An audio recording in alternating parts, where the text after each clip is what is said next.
Hello and welcome to the 21st Bo Cameronian Arts Awards on Set. My name is Miriam and I am the host for today's session. And today we are speaking with representatives from Visits by Dramalab. Welcome all on set. Thank you so much for joining me with this conversation. Thank you. Thank you for having us. Congratulations all for cameras. Thank you. And congratulations again for your nomination. Thank you. I'd like to kind of dive into this whole, before we go into the work of Visits, what was it like to be a part of this production that honors Jit Murad? And of course, bringing this legacy into today's generation. Hey, I was very new to it. The only script that I've read is Spilled Gravy. It's very shocking for me to work in such a big production because I never worked sound design outside of Aswara before. So this is my first time doing it professionally. And I'm still shocked to this day that Aida Nerina trusted me to do with this. Yeah. But I'm very satisfied with the product, Yeah. Thank you for sharing that. We'll go a little bit more into, I think, your individual works within this production. Sophia, could we hear a little bit about your journey with this piece? I recognized the piece and got involved in it in 2001 when it was first staged at Actor Studio, directed by Aida Nerina, and that was with me and Melissa Saila and Liza Othman.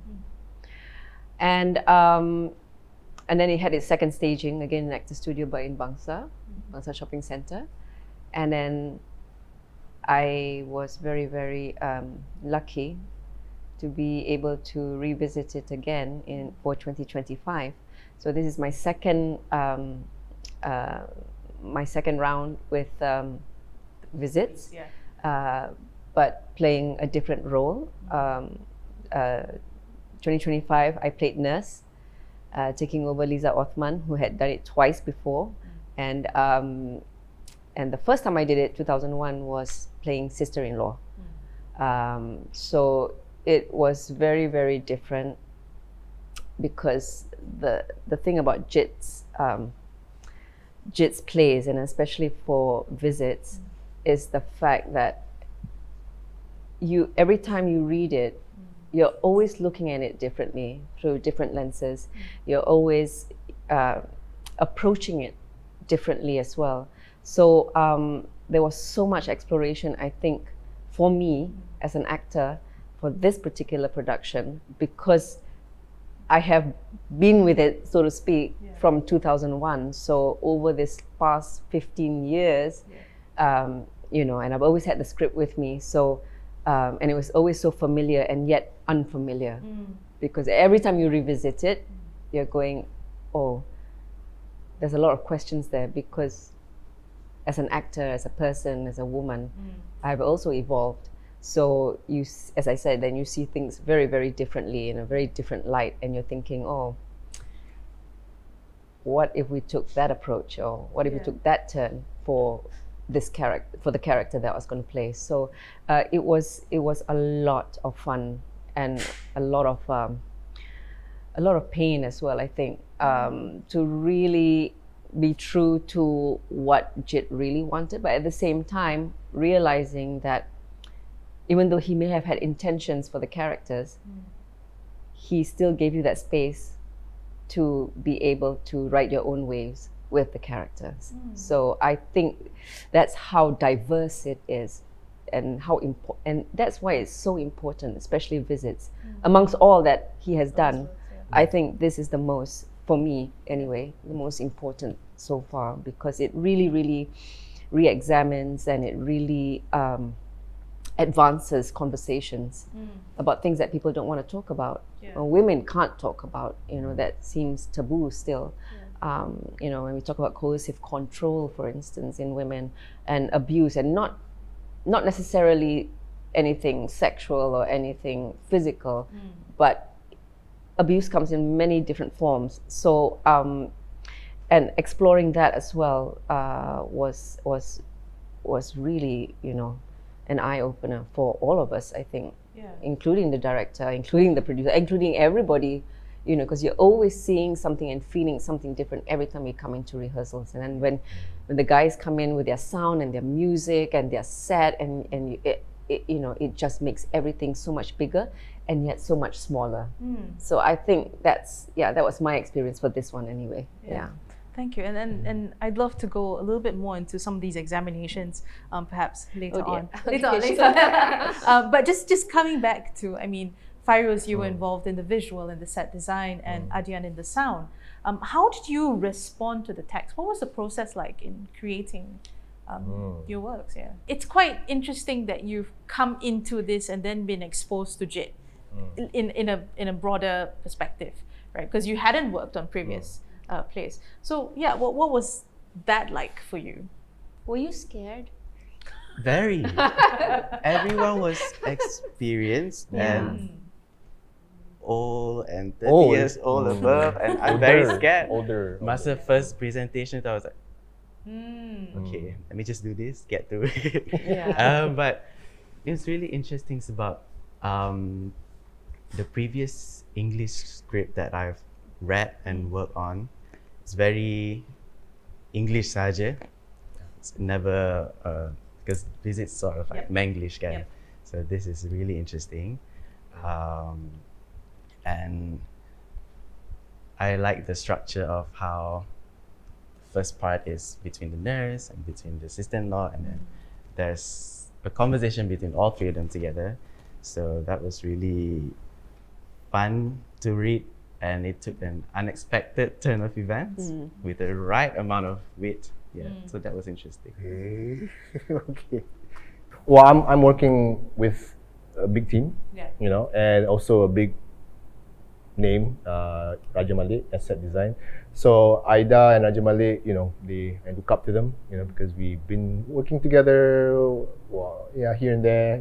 I don't do theatre very much, so when Aida called me in, it was really there was no way to say no lah. Not that I wanted to say no, but it was that okay, let's do this, So so I came in with a lot of humility with the production, because again, as I said about the script, that canal, so it's like a lot of these unknown, and again, like you, all these, I wouldn't say old people, but I would say older people established practitioners. I'll see you outside.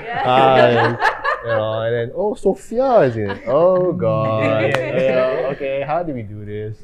So it became much more of a intimidating, but I think props to Aida, because she in many ways was the captain, but also the mother of the production, in the sense that she took care of everybody and make sure everybody was, are you guys okay? You need anything from me? She was always present, for all of us. And I noticed for you, she got really, she was really nervous about you too. Like, is Adyan doing okay? So she was talking to me about you. So so macam, we all felt that there was, again, this kind of mini family.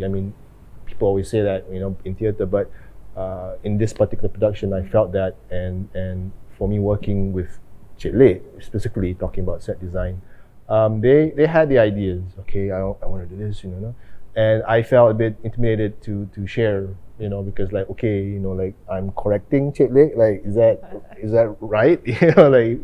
But no, it still was open enough, and warm enough for conversations to come out and be discussed and shared, and Aida, she's always supportive of any ideas I come out with, and I feel like I need more critical, more.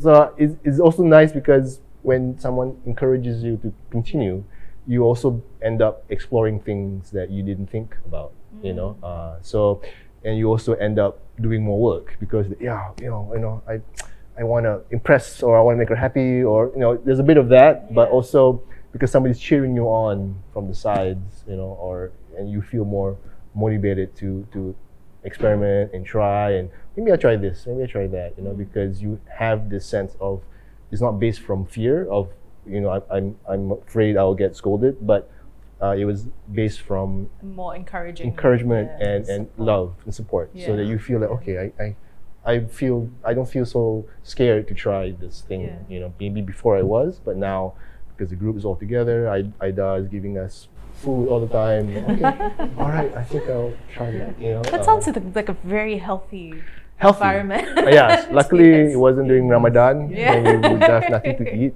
but it was very healthy, and it was I think Ida is a big part of this, the force behind it.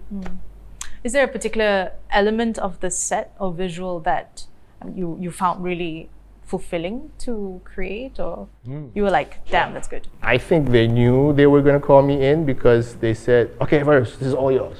Like, because I do projections, so okay, all this is white, all for you. You know, we give you a whole space, everything's big, everything's white. So it was as if they laid the ground for me before I came in, you know, knowing that I was going to do something, and they just, you know, so it wasn't like I had to challenge. Oh, I need a screen, guys. You know, where can I put it? No, they already opened that as soon as they started the project. They knew, and so Ida talked to me about visits quite a while. You know, she talked to me about it 2 years ago, and I think the festival was supposed to be a year before then. So it got pushed into the next year.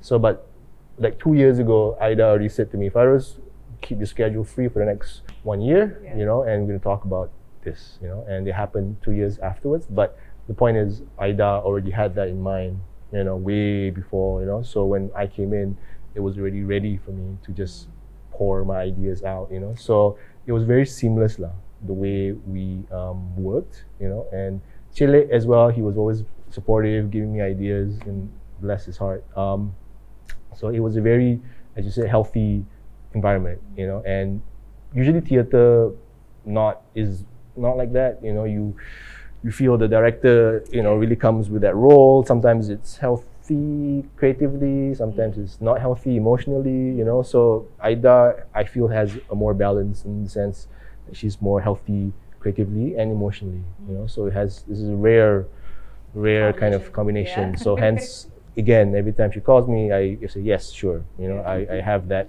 kind of hard to say no to. Hard, not that I want to, but also hard. You know, And Adyan, because I mean, you've come into this doing this professionally, right? Your first production professionally outside of Aswara? In a large scale, yes. In a large scale, yes. So was there a moment in terms of like sound design and music that, you know, that really spoke to you or stood out to you as when you were responding to this play, that you kind of went, oh, I'm really satisfied with that. I'm really satisfied with that. Would be Sophia's character, the young story about your great grandmother. Because she has a flashback monologue, and she talks about her ancestor and the women in her film. Yeah, I love that. I think that was one of my favorite scenes, favorite moments in. I always looked forward to that and one. And it did so well because I thought I have to cut it into sections. And like 1 week after the rehearsal, I came in and like, oh, you already rehearsed to the timing in the 6 minutes timing. Okay, wow. Okay, Sophia, really good. I loved it, and I think, you know, music plays such a huge role in what we do. You know, it sets the tone. It gives us that momentum to build as well. You know, and the music was, you know, was as if it was just built for that scene, for that for the rage of emotions that were happening in that particular moment of her monologue, where she snaps in and out of, you know, of reality and the past, and, you know, the reality that she's trying to build upon. So that music really sort of like, you know, drifted her into these waves. That, you know, it was really truly one of my favorite moments on sound, the music, the momentum, and the mood. It's always, you know, creating that mood, not just for the actor, but also for the audience as well. And I think the audience were quite drawn into it because of this the sound, the elements of music that was happening while she's telling this story. And also it became quite funny for me as well, because as an actor, you don't want to distract the music. Yes. You know what I mean? Yes. And you're trying to find that balance as well, where you want people to enjoy the music and get drawn in with these sounds, but at the same time,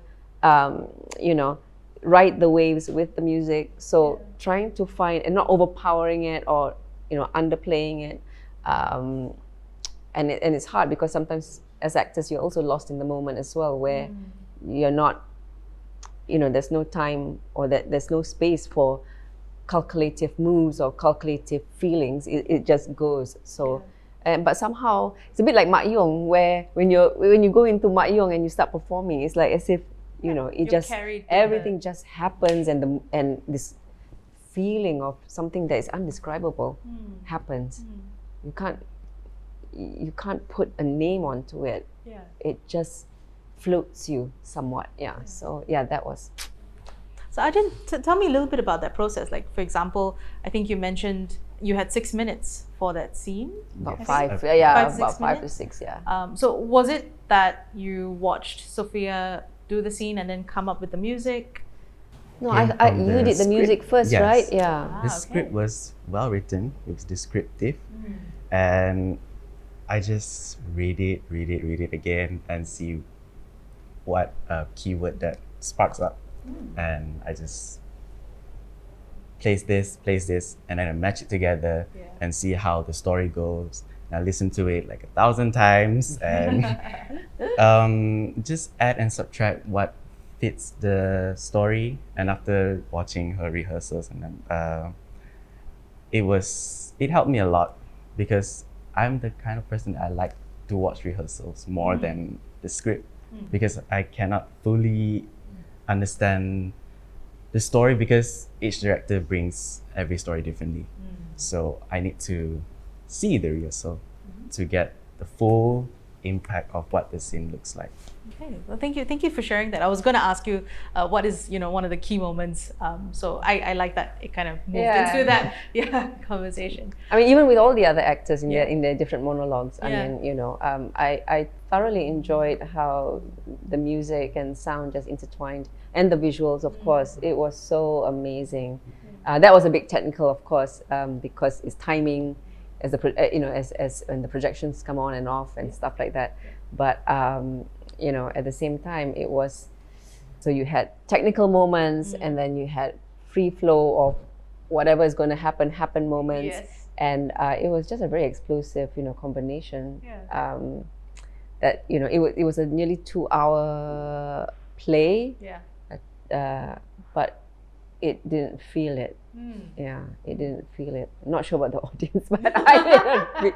Because usually you're always, when you think as an actor, 2 hours, 3 hours, you're always thinking, oh my God, that's going to be so long.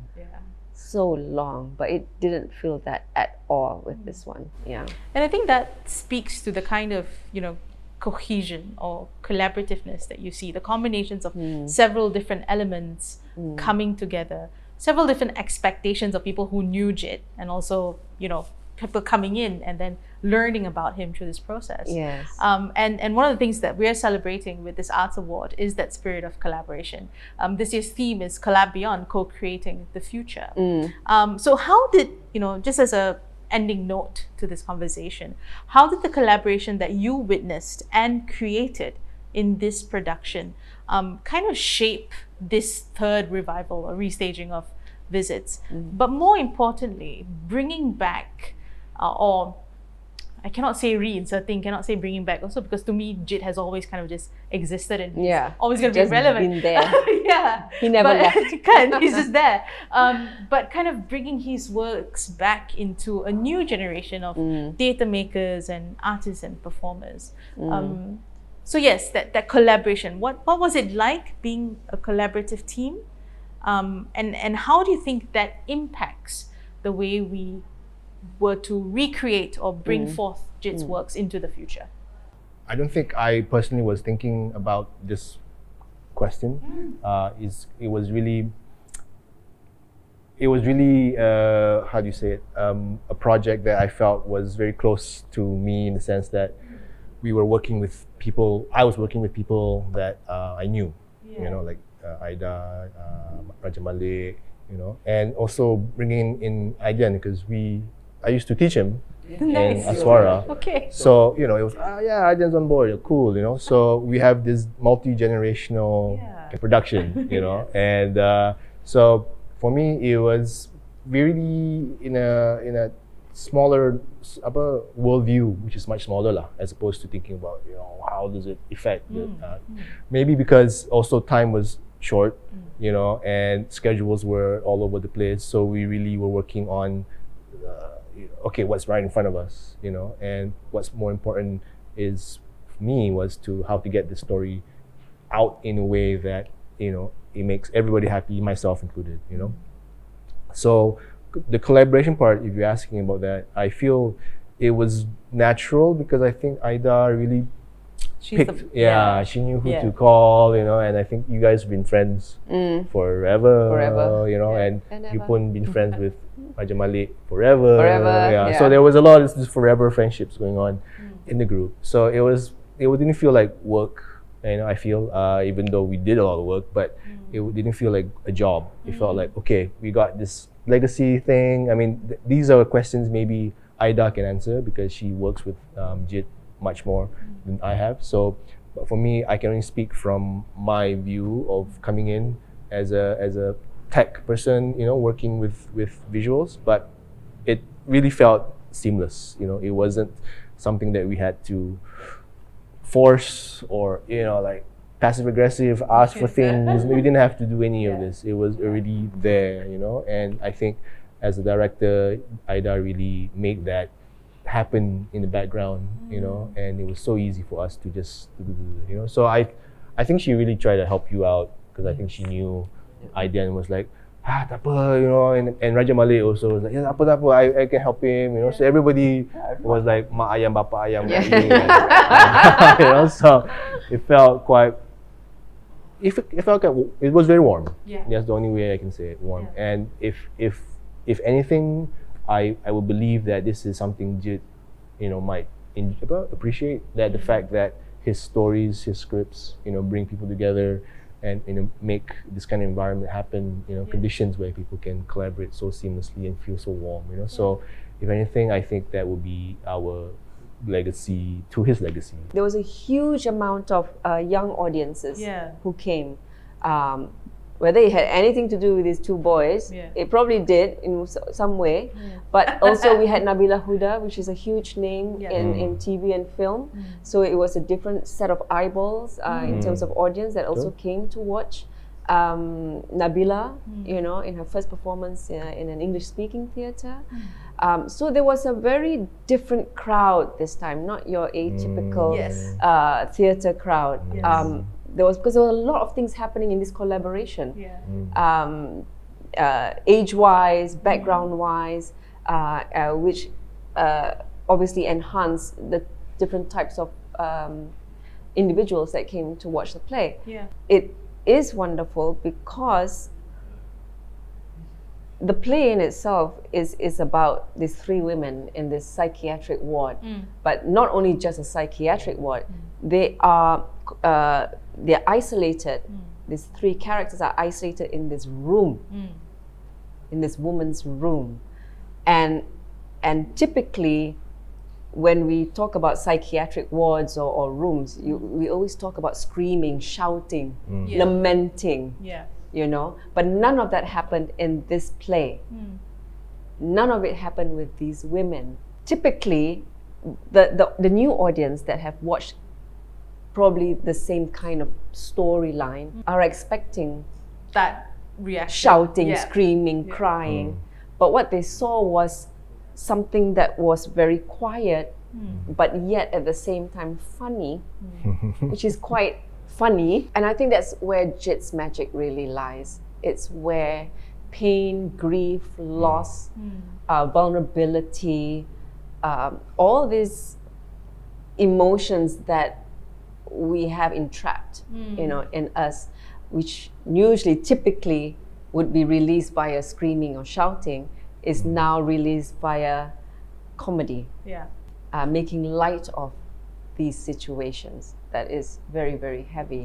Yeah. And them watching Nabila perform as such, I think was a revelation for this audience that gives them now the reality check of, oh, maybe this is something that I should look forward to more often. So in terms of legacy, we want to talk about Jit's legacy. It's not just in his writing, it's also about how whether he did it on purpose or not, but how he wrote all these different plays, because it could just be ringed, it could be, tossed about, but it will all come back to center. Yeah. And it's something that any generation could approach safely and be able to go, I feel that, and I feel I need to express it in this way. So expression now becomes so fluid. It's not just in that box, which is so typical, especially Malaysia, where we are always thrown that. We're always thrown when it comes to women, when it comes to women with vulnerabilities, with whose entrapments, or in these kind of situations where we have to be that, we have to show that. But with visits, we didn't, and we never had to. So for them, and whoever who may be going through such a journey, or maybe feeling such loss or grief or anything that may be dismal, and turn it into a loop of hope in seeing the brighter side of things, and be witty about it, and be able to be in control somewhat.